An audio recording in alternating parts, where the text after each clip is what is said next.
నమస్తే,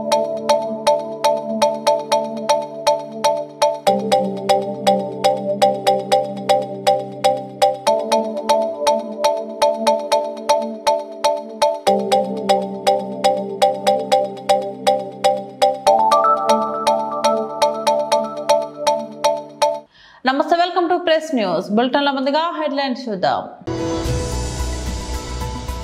ఇందిరమ్మ విగ్రహానికి పూలమాల వేసి ఇందిరమ్మ చీరల పథకాన్ని ప్రారంభించిన సీఎం రేవంత్ రెడ్డి. మీడియాతో మాట్లాడుతున్న డాక్టర్ ఎస్ మల్లారెడ్డి.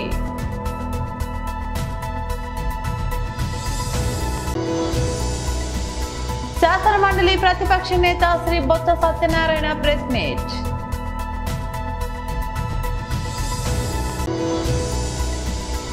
ఐబొమ్మ రవికి మరో షాక్, పోలీస్ కస్టడీకి అనుమతించిన కోర్టు. ఇందిరమ్మ విగ్రహానికి పూలమాల వేసి ఇందిరమ్మ చీరల పథకాన్ని ప్రారంభించిన సీఎం రేవంత్ రెడ్డి. మాజీ భారత ప్రధానమంత్రి స్వర్గీయ శ్రీమతి ఇందిరాగాంధీ గారి యొక్క 108వ జయంతిని పురస్కరించుకొని ఈనాడు నెక్లెస్ రోడ్ సాక్షిగా వందలాది మంది మహిళలు, సహచర మంత్రివర్గ సోదరులు, ఇందిరాగాంధీ గారి అభిమానులు జయంతి సందర్భంగా నివాళులు అర్పించి శ్రీమతి ఇందిరాగాంధీ గారు ఈ దేశానికి అందించిన సేవలు ప్రపంచ చిత్రపటం మీద భారతదేశం యొక్క గౌరవాన్ని పెంపొందించిన విధానాన్ని ఈనాడు మనం స్మరించుకోవడానికి ఇక్కడ ఈ కార్యక్రమం ఏర్పాటు చేసుకోవడం జరిగింది. మిత్రులారా, ఆనాడు లాల్ బహదూర్ శాస్త్రి గారి అకాల మరణంతో ఈ దేశంలో రాజకీయ నాయకత్వ శూన్యత ఏర్పడ్డది. ఆ సందర్భంగా కాంగ్రెస్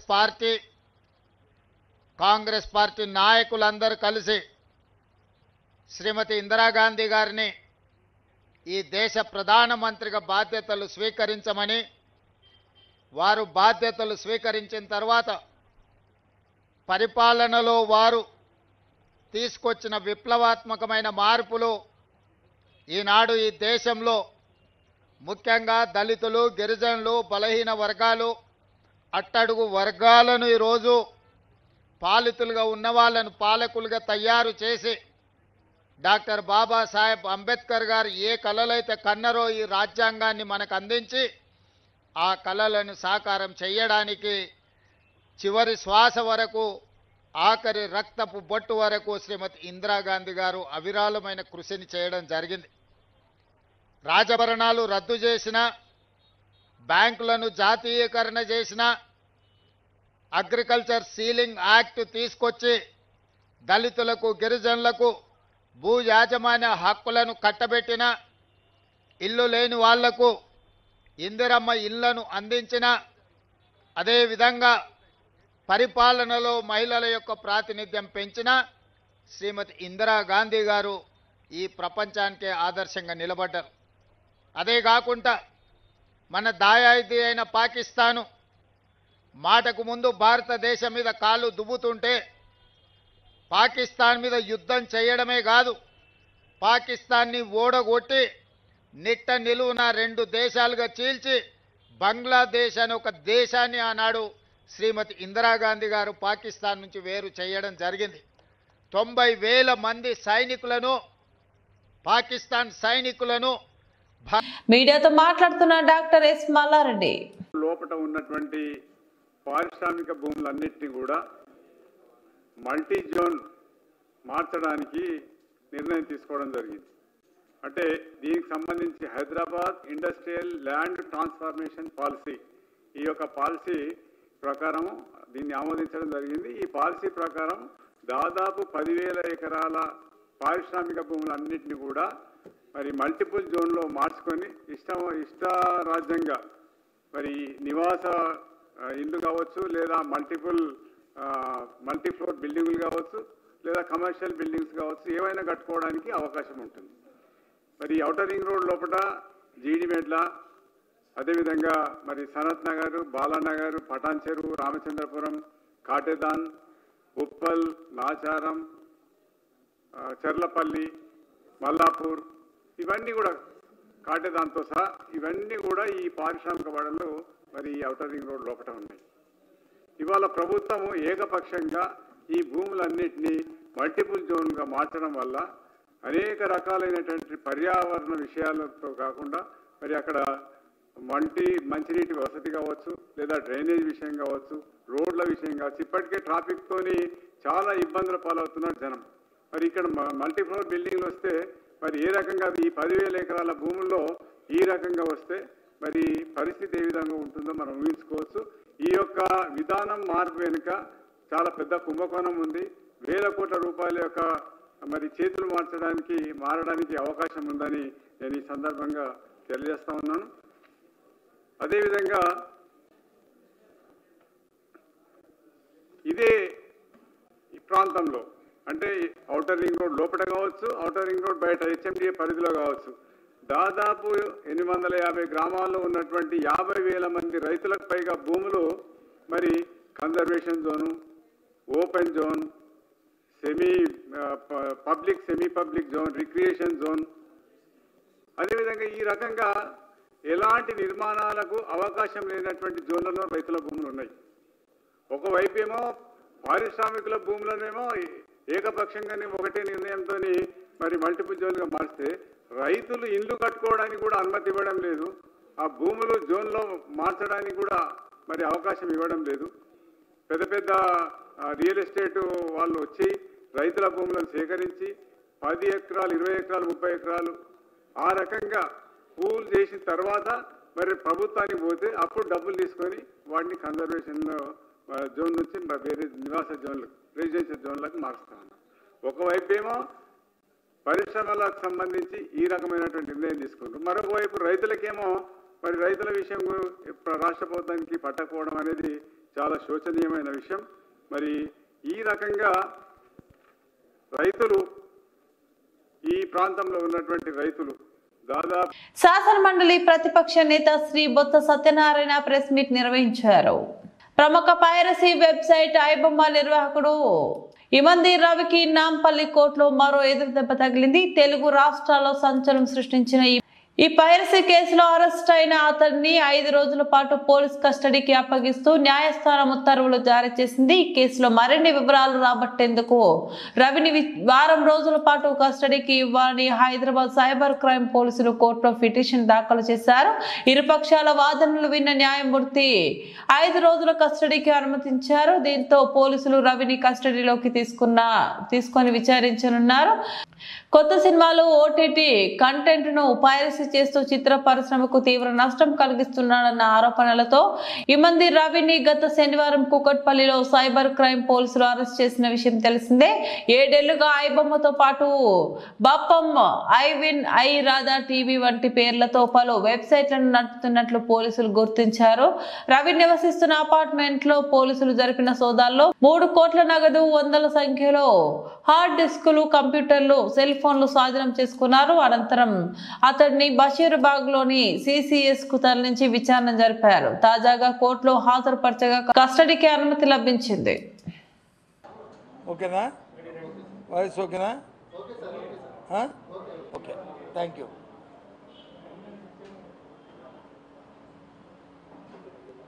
రాష్ట్రంలో జరుగుతున్న పరిణామాలు చూస్తుంటే పరిపాలన తాలూకా వాళ్ళ ఆలోచనలు, ఉద్దేశాలు చూస్తుంటే పరిపాలనలో ప్రజాస్వామ్యతంగా పరిపాలన జరుగుతుందా, రాజ్యాంగబద్ధంగా జరుగుతుందా, లేదు వారికి ప్రజలు ఒకసారి మాకు ఓటిచ్చారు కదా, మా ఇష్టారాజ్యంగా మేము పరిపాలిస్తాం, మాకు చట్టం లేదు, మాకు రాజ్యాంగం లేదు, మా ఇష్టమైన రీతిలో జరుగుతుందని ఆలోచన చేస్తే ఆ రకంగా జరుగుతుంది.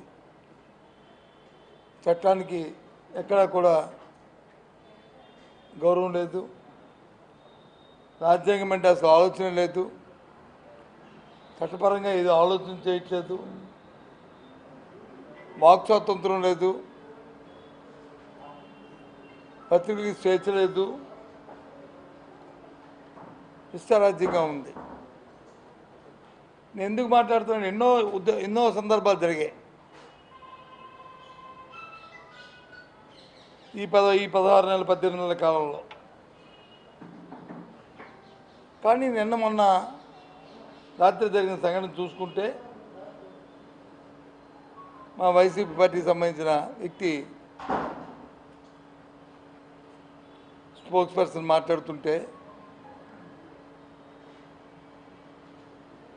ఆయన తీసుకుపోయి ఉదయం ఇంటికి వెళ్ళి పోలీసు వెళ్ళి ఆయన్ని అనంతపురం జిల్లా తీసుకెళ్ళి గుంతకల్లు తీసుకెళ్ళి అక్కడ రాత్రి వరకు ఉంచి వివిధ రకాలైన ప్రశ్నలు వేసి రాత్రి అరెస్టు చూపెట్టడం, తదుపరి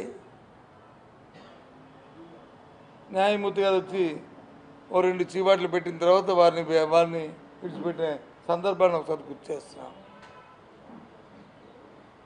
మీ పత్రికా ముఖంగా అడుగుతున్నాను, ఈ ప్రభుత్వాన్ని, పోలీసు వ్యవస్థను కూడా అడుగుతున్నాను. ఆయన ఏం మాట్లాడాడు? ఏదైతే గత 10 రోజులుగా రాష్ట్రంలో వచ్చి చర్చ ఏదైతే జరుగుతుందో, తిరుమల తిరుపతి దేవస్థానం సంబంధించిన అంశాల్లో, పరకామణి అంశంలో ఏదైతే జరుగుతుందో దానికి సంబంధించిన వ్యక్తి వచ్చి మొన్న వచ్చి చనిపోవడం, రైల్వే పట్టాల మీద శవం ఉండడం, దాన్ని వచ్చి అధికార పార్టీ హత్యని కాదు, అది చనిపోయింది ఆత్మహత్యని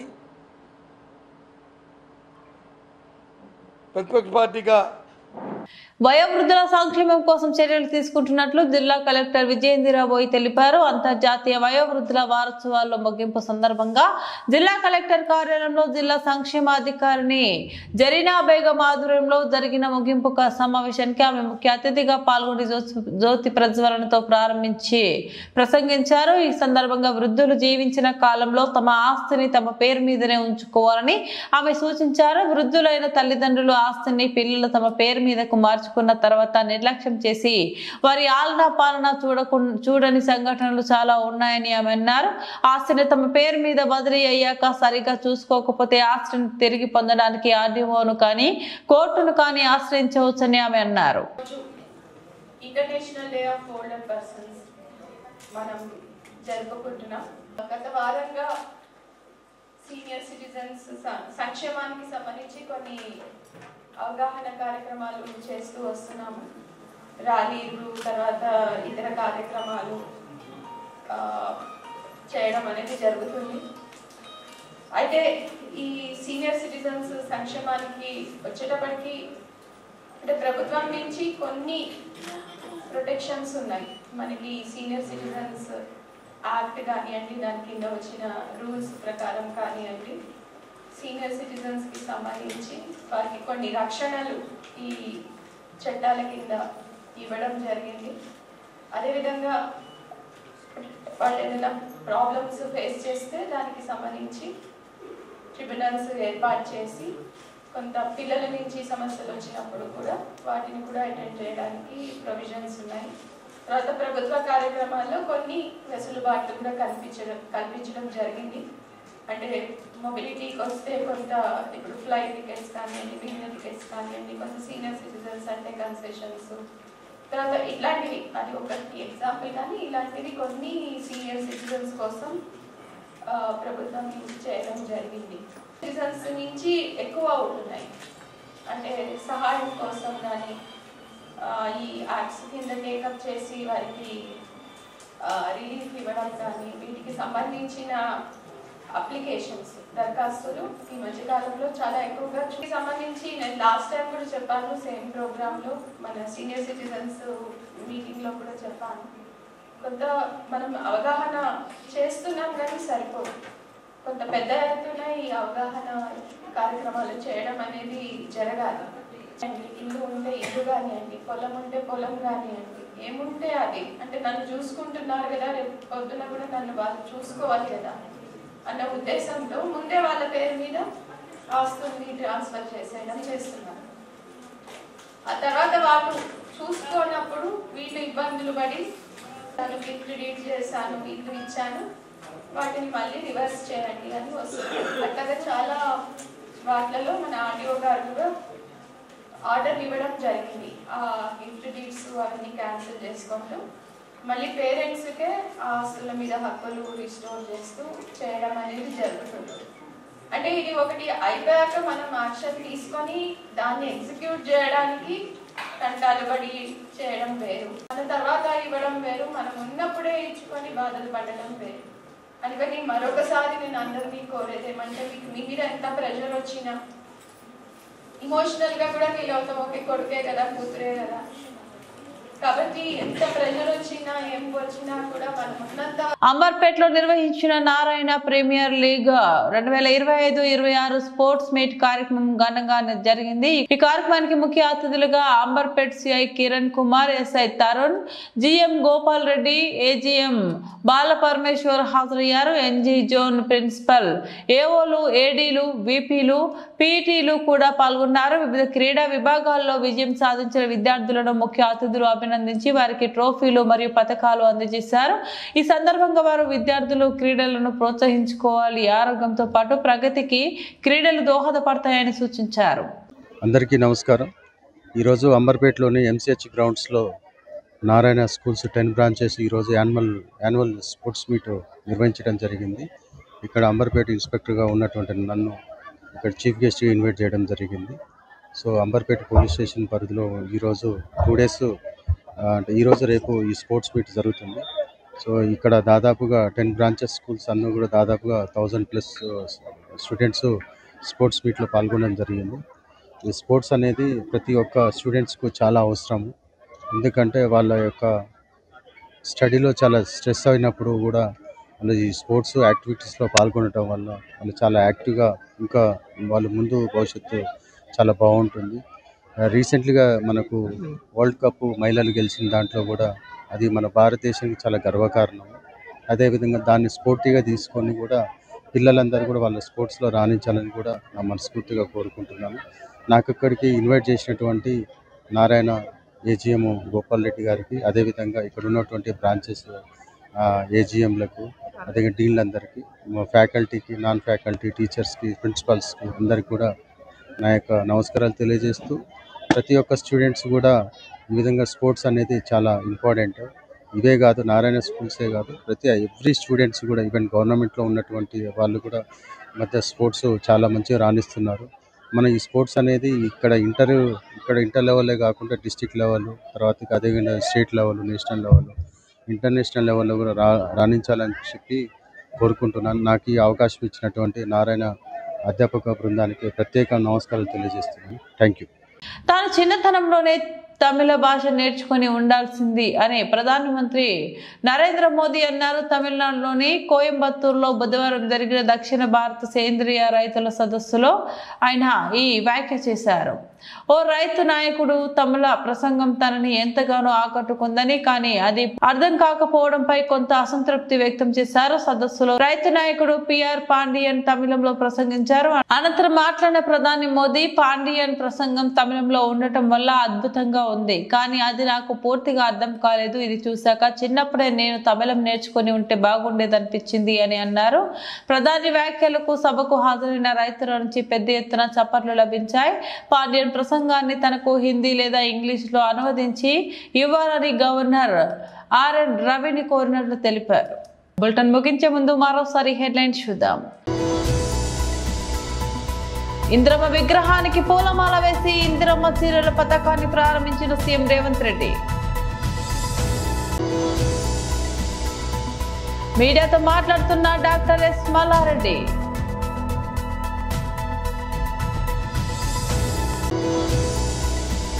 శాసనమండలి ప్రతిపక్ష నేత శ్రీ బొత్స సత్యనారాయణ ప్రెస్ మీట్.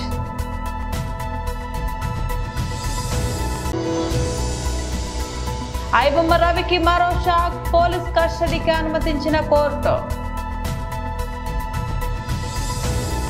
ఇవి బులెటిన్ అప్డేట్స్. మరో బులెటిన్లో మళ్ళీ కలుద్దాం. అంతవరకు సెలవు. నమస్తే.